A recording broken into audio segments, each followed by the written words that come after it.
From a very young age, I understood the principle of hard work.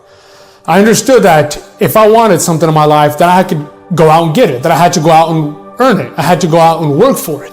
But as we all know, the principle of hard work doesn't mean success. We all know people who work hard but are miserable. We all know people who work hard but still are living with no direction and no purpose in their life. And so I knew that there was something that I was missing in my life. Sitting in that cubicle, depressed and miserable, I was working hard, but I was not successful. And so I knew that I was missing something. I knew that there was something more to life. I knew there was other success principles that I didn't yet understand that I was missing, that I had to discover and that I had to implement into my life in order to get to where I wanted to go, to become who I wanted to become, to offer to the world the gifts and skills and talents that I believe I possessed, but I just didn't know how to express them. I didn't know how to dig them out of myself yet. I want to share with you 3 principles that I believe will absolutely transform your life, because these principles, they helped me get back on track in my life when I needed them most. I believe that they can transform you. If you're not where you want to be, maybe you're not in the kind of job, the kind of career that you thought you'd be. Maybe you're not in the kind of moment in time in your life that you thought you would be by this point in your life. Maybe some obstacles, some circumstances, some things in your life have happened that have put you in a position to where you're not where you want to be in life. And so I believe these principles can help equip you. They can be like that toolbox that you can go to help you get back on track and stay on track and become the kind of person that you could become. These 3 principles that I'm going to share. The first one is to develop a burning desire. The second one then is to take action. And then the third principle is always persist. With that, we'll start with principle number 1. The first thing you've got to do is you've got to develop a burning desire. Now, it doesn't matter where you're at in your life. It doesn't matter what kind of obstacles you're facing. It doesn't matter how many times you failed in the past. It doesn't matter what people think about you. It doesn't matter how many things you have to overcome. If you have a burning desire in your heart to do something great with your life, to not just be a person who just flows through this life, but actually impacts people, goes out there and does incredible things, has incredible impact on the world, has incredible impact on your family, on your community, on people around you, you have to have something to fight for. If I ask you right now, do you want to be successful? As a matter of fact, if I stop 100 people on the street and I ask them, do you want to be successful? Chances are every single one of these people are going to tell me, yes, they want to be successful. Now, if I ask them, what does success look like to you specifically? I don't know if everyone will be able to tell me that. See, a lot of people, they love to talk big. They love to talk about wanting to succeed, talking about doing great things, but they don't have clarity. They don't know what that looks like to them specifically. And develop a burning desire. You can't fight for things in your life when you don't know specifically what it is that you're fighting for. And for me, I had to discover that. I come from a family of fighters. I come from a family of people who live with purpose, and despite the circumstances that they face in life, they still live with so much purpose and impacted so many people. And yet there I was, living in America, working in this dead-end job, depressed and miserable. And so I knew that I needed that passion in my life. I knew that I needed to find something to fight for. And that's where a man named Augmendino came into my life. And by came into my life, I don't mean that I physically met him. I wish I did. But I picked up a book called A Better Way to Live, written by Augmendino. And this book changed everything for me. Changed my perspective on life, changed my outlook on life. It reminded me that I too had something to offer, that I too could go out and do incredible things with my life. Augmendino was an author, and Augmendino was a motivational speaker. So I decided then and there, after reading that book, that that's what I was going to do. Slight problem.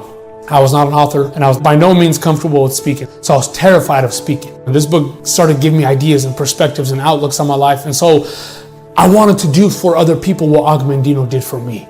And suddenly I had my burning desire. I knew what I needed to do. I needed to write books and I needed to speak. That's the power of a burning desire.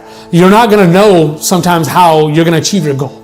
You're not going to know what you need to do. You're not going to see the opportunities in your life. But if you have that goal, if you have that burning desire to achieve something, you have that clarity of a goal in mind, you're going to start to figure it out. That's a beautiful thing about life, is that when you start to look, when you feel like there's something different, when you want something more, life has a way of presenting you an opportunity to get more. Sometimes that opportunity can come in the form of an obstacle. Sometimes it comes in the form of an opportunity of meeting somebody.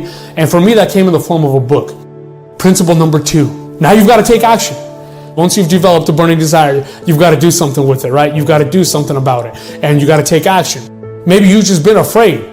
Maybe you just haven't felt qualified to do it. Maybe you've been spending too much time looking around at what other people have, the opportunities, the gifts, the skills, the talents, the abilities that everyone else around you has.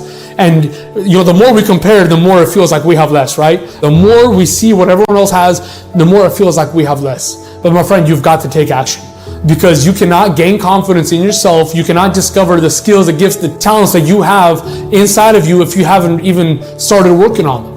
If you haven't started taking action, if you haven't been trying different things, if you haven't been putting yourself out there, right? It's okay to be scared. It's not okay to stay that way. It's not okay to not trying. It's not okay to let that fear keep you beat down and staying in the same place. And so that's why this second principle is so important. It's one of the most easiest principles to understand for people, and yet it's still the one that keeps people down the most, because people don't implement that into your life. When I was 17 years old, my brothers and I, we were headed to a wedding, and we got into a little bit of a road rage with this absolute maniac lady on the freeway. This lady decided she wanted us off the freeway. She's getting in front of us, she's stopping, she's brake checking us, she's stopping the car, and we're trying to go around her. And at one point, my brother decides, we got to get rid of this lady. Like, we got to get away from her. So he steps on the gas, and we start going about 80 miles an hour down the freeway, and we're going down the fast lane. And this lady, she catches up to us. She swerves across 3 lanes of traffic. She swerves her SUV, clips the back of my brother's car. The entire car spins around, back left tire snaps off, and we start rolling down the freeway. I'm unbuckled in the back seat the entire time. The car finally comes to a stop. All 3 of us crawled out of that car, and to this day, I don't know how it happened.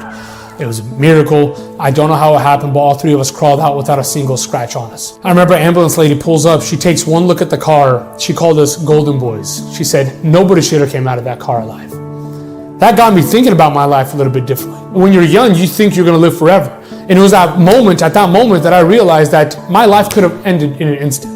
It was the first time in my life that I finally realized that I wasn't going to live forever. That the way that I was living, the opportunities that I had in my life, that they weren't going to be there forever. How often do we read a book, we hear a song, we watch a movie, something triggers, something inspires us, something gives us an idea. We have that burning desire, we have that idea to change, to do something, to want to do something bigger with our life. But because we don't take action, because we don't implement, that emotion, eventually it fades away. See, motivation is a good thing. Motivation is meant to be that spark, meant to be that jolt, but then it's got to be followed by action. Motivation's got to lead you to do something. And that's where this principle comes in. And this brings us to principle number 3, and always persist. My friend, it's not going to be easy. The bigger the goal, the bigger the destination, the bigger the vision, the bigger the dream, the longer it's going to take for you to get there. The more obstacles you're going to face in your life to achieve that goal. You might be someone who's already developed a burning desire. You might be somebody who knows exactly where you're headed. You might be somebody who's even started taking action. And yet the obstacles that we face along the way, the words of other people, the circumstances that we face, the pandemics, the things that come to us in our life that throw us off track, that disrupt us, that cause these moments of distraction in our life, they stop us dead in our tracks. And this is where most people stop. I believe that the difference between people who achieve extraordinary things in their life and people who don't, it's not that people who are doing extraordinary things out there are smarter than you or more talented or more skilled. There's just people who didn't quit somewhere along the way, who picked up those talents, who picked up those skills, who continue to fight, even though they faced the obstacles along the way. Don't quit. There's going to be distractions. We're living in a world right now of a lot of distraction. We got Netflix, we got small-minded thinking friends, we got social media, we have all these distractions. And what happens is when we face an obstacle in our life, what does our brain do? It starts to find a way to distract ourselves, right? It starts to find an easy way out. We start to spend a little bit more time on social media. When we have a big project coming up, we have something that's scary, something that's tough coming up, we just find a way to spend our time doing something else. So I'm asking you, my friends, don't quit. Stop tapping out. Stop going for these distractions. If you keep that dream at the forefront of your mind, you're going to have the ability to persist. One of the most incredible things I learned about this life is each of us have gifts and talents inside of us. And a lot of us, they're buried somewhere deep down. So my question for you is, what do you have to do to go out into your personal desert and pull those talents out? Dig them out. Inside of you right now are 700 muscles attached to 200 bones that allow you to stand up and walk around. You have 2 gallons of life-giving blood that pumps through 12,000 miles of blood vessels that run from your toes all the way to your fingertips by a heart that beats 35 million times per year. You have 3 pounds of great brain matter in your head that produces thoughts which could be measured on an electromagnetic device. You have 17 muscles in your face that allow you to smile, and every time you smile, you release healing endorphins through your entire body. You have eyes that subconsciously detect emotion on another person's face, allow you to feel what they feel, and cry when you see them cry because of something called mirror neurons. You have lungs that expand into 20,000 breaths per day, keeping you alive without you ever needing to remind them to. You see, my friends, everything inside of you is fighting to keep you alive. The least you can do is start living.